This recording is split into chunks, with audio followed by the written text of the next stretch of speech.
திஸ்ஸ வியார பிரச்சனை மிகவும் இலகுவாக முடிவுக்கு கொண்டு வரலாம். எங்கள் மீதான நம்பிக்கை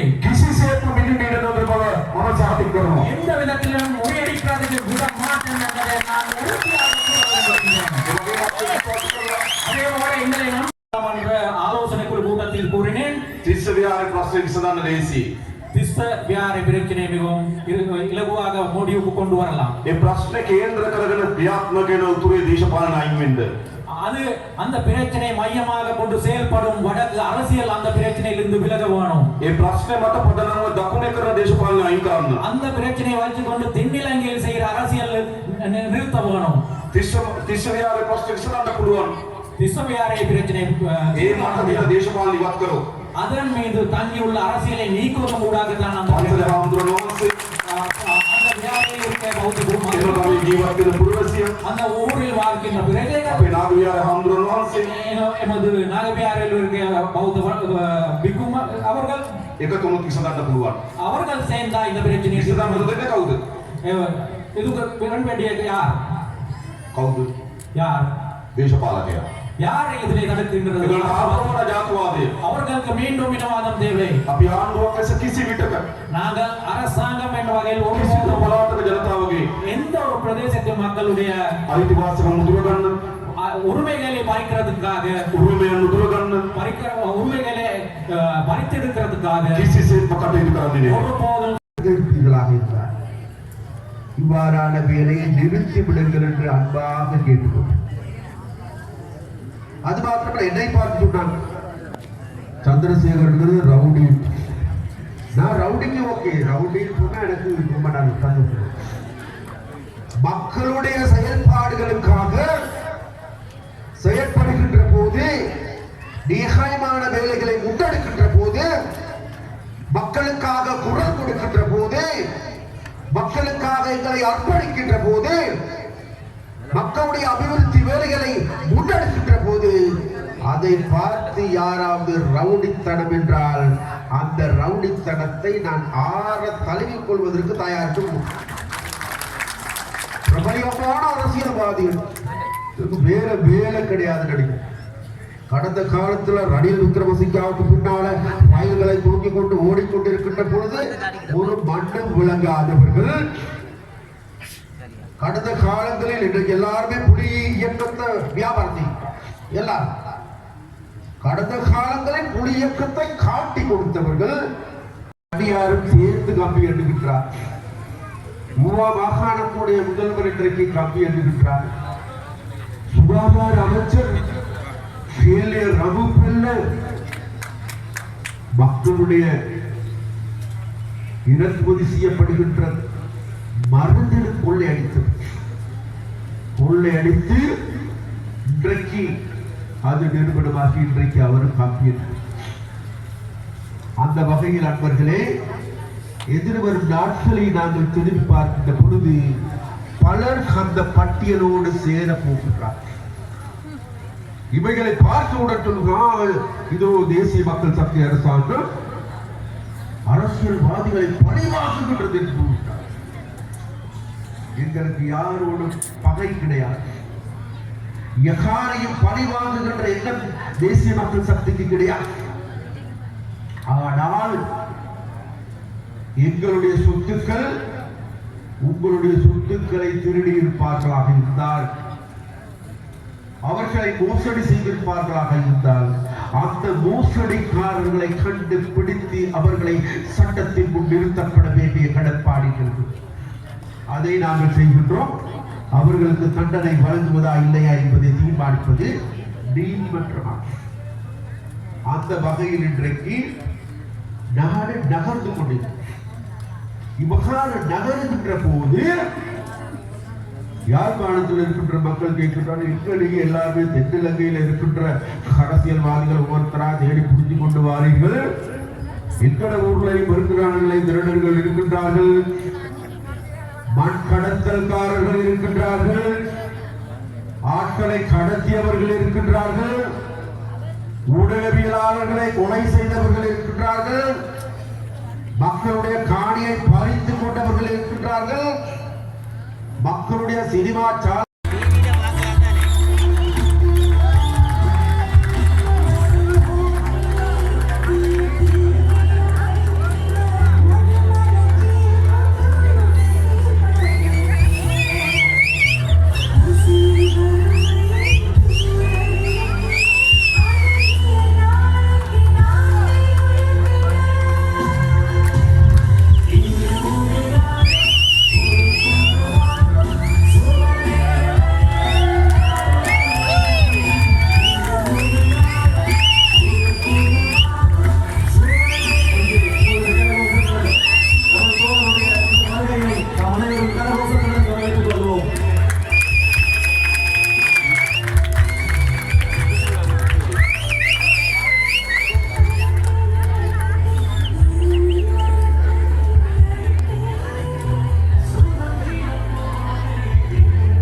වහන්සේට ස්තුති වනවා. ගේසරේ පාර්ලිමේන්තු මැතිවරණයේදී ඓතිහාසික ප්‍රතිඵලය මේ යාපනයේ දිස්ත්‍රික්කය ජාතික ජනබලවේගයේ ජයග්‍රහණය කරලා ලබා දීමට තමුන්නාන්සේලා මැදිහත් වීම පිළිබඳව முதலாவதாக நான் உங்களுக்கு நன்றி தெரிவித்திருக்கின்றேன். போன பொது தேர்தலின் போது தேசிய மக்கள் சக்திக்கு நீங்கள் வழங்கிய பெரும் வெற்றிக்காக. සාමාන්‍යයෙන් අපේ රටේ කන්ද වලින් කරපු දේ තමයි ජනතාව බෙදපු එක. பொதுவாகவே இலங்கையில தேர்தலூடாக செய்யப்பட்டது மக்களை பிரிக்கப்பட்டமைதான். උතුරු ජනතාව දෙමළ පක්ෂ තෝරනවා, නැගෙනහිර ජනතාව මුස්ලිම් පක්ෂ තෝරනවා, දකුණු ජනතාව සිංහල පක්ෂ තෝරනවා. ඒක තමයි ඉතිහාසය.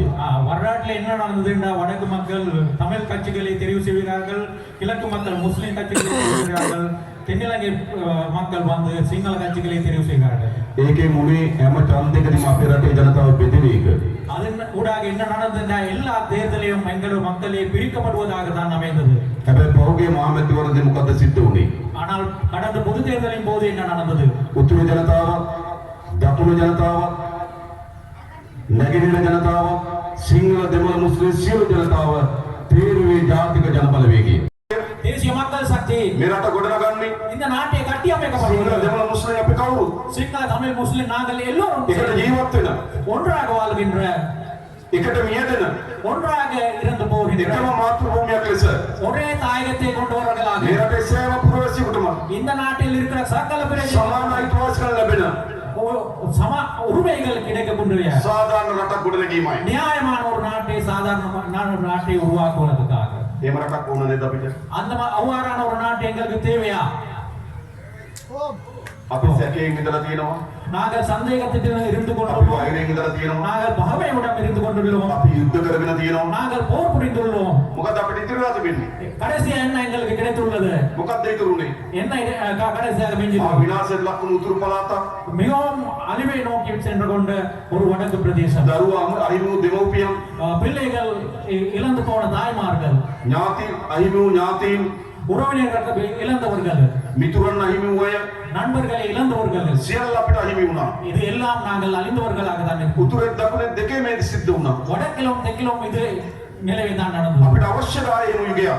அப்படி எங்களுக்கு அவ்வாறான ஒரு காலம் திரும்பி தேவையா? අපිට ඕන දෙයක් ගහ ගන්න. அப்படி அவ்வாறான நாங்கள் சண்டை பிடிக்க வேணுமா? දැන් මේක අපි අවසන් කරන්න ඕන. இப்ப நாங்கள் அதனை முடிவுக்கு கொண்டு வர வேணும். අපේ පරම්පරා යුද්ධ කරගත්තා.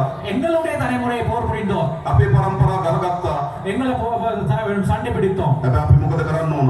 ஆனால் நாங்கள் இனி என்ன செய்ய අපි வேண்டும்? දරුවන්ගේ පරම්පරාවට எங்களுடைய பிள்ளைகளுடைய பரம்பரைக்கு යුද්ධ කරගන්න දුරට போர் புரியாத ஒரு நாடு, ගහගන්න දුරට சண்டை பிடிக்காத ஒரு நாடு, එකට සමගියෙන් ජීවත් වෙන රට ஒற்றுமையாக வாழ்கின்ற ஒரு நாடு, ජාතික ජනබලවේගයේ මේ ආණ්ඩුව ගොඩනගන බවට මොකට මුන්නාසල සාතික அந்த කරනවා. ஒரு நாடு தேசிய மக்கள் சக்தி உருவாக்கும் என்பதை நாங்கள் உறுதியாக கூறுகின்றோம். තවදුරටත් අපේ රටේ ජාතිවාදය නැහැ.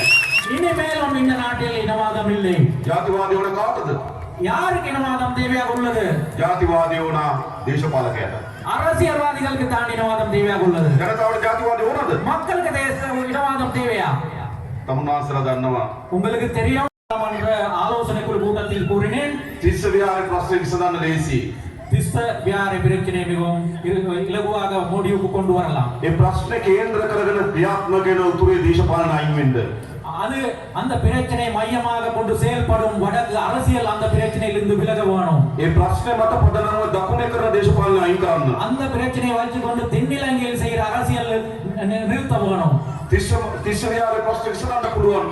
திஸ்ஸ வியாரை பிரச்சனை ඒ මත දින දේශපාලන ඉවත් කරොත් அதன் மீது தங்கியுள்ள அரசியலை நீக்குவதன் ஊடாகத்தான் அந்த පන්සල හාමුදුරුවෝ වහන්සේ அந்த வியாரையில் இருக்க பௌத்த එම குருமார்கள், තමයි ජීවත් වෙන පුරවැසියන් அந்த ஊரில் வாழ்கின்ற பிரஜைகள், අපේ නාග විහාරේ හාමුදුරුවෝ වහන්සේ எமது நாகவியாரில் இருக்க பௌத்த பிக்குமா அவர்கள் එකතුමුත් විසඳන්න පුළුවන්. அவர்கள் சேர்ந்தா இந்த பிரச்சனையை විසඳන්න දෙන්නේ කවුද? இதுக்கு வேண்டிய யார்? කවුද? யார்? දේශපාලකයා. யார் இதனை தடுக்கின்றது? ඒගොල්ලෝ ආපරවන ජාතිවාදය. அவர்களுக்கு மீண்டும் இனவாதம் தேவை. අපි ආණ්ඩුවක් ලෙස කිසි විටක நாங்கள் அரசாங்கம் என்ற வகையில் කිසිදු ஒருபோதும் පළාතක ජනතාවගේ எந்த ஒரு பிரதேசத்து மக்களுடைய අයිතිවාසිකම් මුදුර ගන්න, உரிமைகளை பறிக்கிறதுக்காக උරුමයන් මුදුර ගන්න, உரிமைகளை பறித்தெடுக்கிறதுக்காக කිසිසේත්ම කටයුතු කරන්නේ නැහැ. ஒருபோதும் நாங்கள் உருவாக்கி கொண்டிருக்க மாட்டோம். අපේ ජාතික සමගිය අවශ්‍යයි. எங்களுக்கு தேவையான இன ஒற்றுமை. මම දන්නවා මේ යාපනයේ ජනතාව எனக்கு தெரியும் இந்த யாழ்ப்பாண மக்கள் පාරම්පරික දේශපාලන නායකයෝ හිටියා. அப்போ பரம்பரையாக அரசியல் செய்த தலைவர்கள் இருந்தார். පාරම්පරික පක්ෂ තිබුණා. பரம்பரையாக நான் வந்த அரசியல் கட்சிகள் இருந்தது.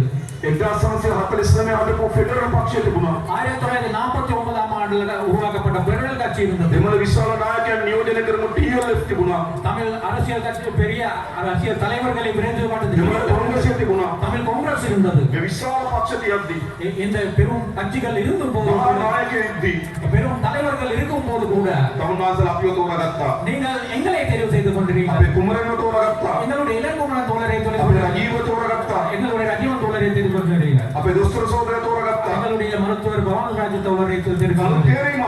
அது ஒரு நல்ல தெரிவு. හැමදාම තේරෙන්නේ කවුද? இதுக்கு முதல் என்ன எவரை தெரிவு செய்தார்? පැරණි පක්ෂවලින් பழைய கட்சிகளில் இருந்து தான் පැරණි නායකයෝ. பழைய தலைவர்களை தான் தெரிவு ඒ සැරේ செய்தார். තමුන්වහන්සේලා ஆனால் போன தேர்தலின் போது ජාතික ජන බලවේගයට ඡන්ද දීලා தேசிய மக்கள் சக்திக்கு வாக்களித்து අලුත් කණ්ඩායමක් නියෝජිතයෙක් තෝරාගත්තා. புதிய ஒரு அணியை நீங்கள் உங்களுடைய பிரதிநிதிகளாக தெரிவு செய்து තමුන්වහන්සේලා අපි කෙරේ විශ්වාස ලැබුවා. நீங்கள் எங்கள் மீது நம்பிக்கை வைத்தீர்கள். මම එක සාර්ථකයක් දෙන්නම්. நான் ஒரு உறுதிமொழியை මොන வழங்குகிறேன். දුෂ්කර තත්ත්වයෙන් යටතේ හරි எந்த ஒரு கடினமான நிலைமையின் තමුන්වහන්සේලා අපි කෙරේ බලන සහතිකය அது ஒரு பெரும் வேதனை. මම දන්නවා ඒක. அது எனக்கு தெரியும். මගේ ඥාති සහෝදරයත් අවුරුදානවා. என்னுடைய சகோதரர் ஒருவரும் அவராக தான் அனுப்பவர். අපි දන්නවා දෙමව්පියන්ගේ වේදනාව. எனவே எங்களுக்கு தாய்மார்களுடைய ඒ නිසා ඒ தந்தை පිළිබඳව எனவே அது தொடர்பாக වේදනාව සමනය වෙන්න அந்த வேதனை இல்லாமல் දරුවන් ගැන ඇත්ත දේ කිවිය යුතුයි. பிள்ளைகள் தொடர்பாக உண்மையை நாங்கள் ඒ சொல்லுவோம். ආගමත් පරිගන්න නෙවෙයි. அது எவரிடமிருந்தும் பழிவாங்க ආගමත් කිරීට යවන්න නෙවෙයි. இவரையும் ஒரு சிறைக்கு அனுப்புறதுக்கு අපිට இல்லை. සාමදානය සඳහා අවශ්‍යයි. எங்களுக்கு அமைதிக்காக அது தேவை. අපි ආණ්ඩුවක් ඇටේ වැඩි කරනවා. நாங்கள் அரசாங்கம் என்ற வகையில் அதை செய்கின்றோம். අපට අවශ්‍ය සාමදානය. எங்களுக்கு அமைதி தேவை. ඉතිහාසයේ ජීවත් වෙන එකෙන් අපි මිදෙන්න ඕන. வரலாற்றில் வாழ்வதிலிருந்து நாங்கள் மீள் வேணும். ඉතිහාසයේ වේදනාවෙන් අපි මිදෙන්න ඕන. வரலாற்றில் இருந்து வருகின்ற வேதனையிலிருந்து நாங்கள் අපේ மீள வேணும். ඉතිහාසයෙන් අපි ගැලවෙන්න ඕන. அந்த வரலாற்றில் இருந்து நாங்கள் மீள வேணும். අපි අලුත් පරිච්ඡේදයක් ආරම්භ කරා. நாங்கள் புதிய ஒரு அத்தியாயத்தை தொடங்க வேணும். අන්න ඒ වෙනුවෙන් තමයි அதுக்காகத்தான் තමුන්වහන්සේලා ජාතික ජන බලවේගයේ ආණ්ඩු කෙරෙහි විශ්වාස කරන්නේ. அதுக்காகத்தான் நீங்கள் தேசிய පැරණි දේ ඕන. பழையதே தேவையாக இருந்தால் පැරණි පක්ෂමයි තෝරන්නේ. பழைய கட்சிகளை தான் நீங்கள் தெரியும். පැරණි දේ ඕන. பழையதை தான் පැරණි නායක තෝරන්නේ. பழைய தலைவர்களை தான் நீங்கள் රට ජනතාව අපිට எங்கள் மீதான நம்பிக்கை කිසිසේත්ම මිදින්න ඉඩ නොදෙන බව මම සාතික කරනවා. எந்த விதத்திலும் முறியடிக்காதது விட மாட்டேன் என்பதை நான் உறுதியாக கூற விரும்புகிறேன். அதேபோல எங்களை நம்பி තමුන්වහන්සේලා நீங்கள் විසඳ ගැනීම සඳහා අපේක්ෂා කරන ප්‍රශ්න තියෙනවා. உங்கள் தீர்மான முயற்சிக்கின்ற பிரச்சனைகள் உள்ளது. ඒවා අපි විසඳනවා. நாங்கள் அந்த பிரச்சனைகள் මොනම தீர்க்கின்றோம். විදිය ලේබල් දාන්න හැදුවත් எந்த வகையான முத்திரையை குத்துறதுக்கு முயற்சித்தாலும் මොනම ආකාරයක අපිට විරුද්ධතාවය දක්වන්න උත්සාහ කරන ජාතිවාදී කණ්ඩායම් இனவாத குழுக்கள் எந்தெந்த வகையில் எங்கள் மீது எதிர்ப்புகளை காட்ட முயற்சித்தாலும் நாங்கள் அச்சமின்றி තමුන්වහන්සේලා අයිතිවාසිකම් உங்களுடைய உரிமைகளை ජාතික සමගිය සඳහා ගත යුතු ක්‍රියාමාර්ග தேசிய ஒற்றுமைக்காக எடுக்கக்கூடிய நடவடிக்கைகள் සියල්ල ගන්න බවට මම සාතික කරනවා. எல்லாம் எடுப்பேன் என்பதை நான் உறுதியாக கூறுகின்றேன். මම එකින් එක කියන්නම්. நான் ஒன்றொன்றாக கூற விரும்புகின்றேன். පළමු කොටම முதலாவதாக ආරක්ෂක හේතුන් මත பாதுகாப்பு காரணங்களுக்காக ජනතාවට අයිති ඉඩම් மக்களுக்குரிய காணிகள் පවරගෙන තිබෙනවා. எடுத்துக்கொண்டு வரப்பட்டுள்ளது. දැන් යුද්ධයක් නැහැ. அப்போது போர் ஒன்று இல்லை. අපිට කාටද කියන්න පුළුවන් යුද්ධ තිබෙන වෙලාවට යවස් වුණා කියලා? போர் இருந்த காலத்திலே அது நடந்தது என்று சொல்ல තවදුරටත් இனிமேலும் ආරක්ෂක හේතුමය කිය මුව වෙමි. ஆனால் பாதுகாப்பு காரணங்களுக்கு லேபிள் காட்டிக்கொண்டு ජනතාවගේ ඉඩම් மக்களுடைய காணிகளை ආණ්ඩුව අපේ තියාගෙන අයිතියක් නැහැ. அரசாங்கத்தில் வச்சுக்கொள்ள இருக்கிறதுக்கு අපි உரிய විලාස් කළකේ හැම ඉඩමක්ම விடுவிக்கக்கூடிய எல்லா காணிகளையும் තමුන්වහන්සේලා නිදහස් කරලා දෙනවා. உங்களுக்காக நாங்கள் விடுவித்து தருகின்றோம். අපි කියන விவசாயம் செய்யறதுக்காக நாங்கள் விடுவிக்கின்றோம். අපි වැඩ කරන්නේ நாங்கள் வேலை செய்யறது යුද්ධයක් එයි කියලා බලාගෙන නෙවෙයි. இன்னும் ஒரு போர் வரும் என்ற எதிர்பார்ப்பில் நாங்கள் வேலை செய்யறது අනිත් இல்லை. ආයත වැඩ කරේ ஆனால் ஏனைய தலைவர்கள் வேலை செய்தது මේ අල්ලගත් ඉඩම් තියෙන්න ඕන. இந்த பிடிக்கப்பட்ட காணிகள் இருக்க வேணும். ආයුද්ධයක් එයි. மீண்டும் ஒரு மறுபடியும் ஒரு මේ போர் අල්ලගත් ඉඩම් හමුදා කඳුරු තියෙන්න ඕන. இந்த பிடித்துக்கொண்டிருந்த ආයුධයක් மீண்டும் ஒரு போர் வரும் හැබැයි අපි වැඩ කරන්නේ நாங்கள் வேலை செய்யறது அப்படி இல்லை. යුද්ධයක් එයි කියලා හිතාගෙන නෙවෙයි. போர் வரும் என்று நினைச்சல் යුද්ධයක නතර කරන්න තමයි ජාතික ජන බලවේගය වැඩ කරන්නේ. நாங்கள் தேசிய மக்கள் சக்தி வேலை செய்யறது இந்த போர் உருவாக்கம் இருக்கிற நிலைமையை தடுக்கிறதுக்காக ඒකයි ආණ්ඩුවක වගකීම. அதுதான் அரசாங்கத்தின் ඒ கடமை. විතරක් නෙවෙයි. அது மட்டுமல்ல, අපි දන්න මේ පළාත් තුළ இந்த பிரதேசங்கள் எங்களுக்கு தெரியும் විශාල පාරවල් ප්‍රමාණයක් දාලා තිබුණා. பெரும் பாதைகள் மூடப்பட்டுள்ளன.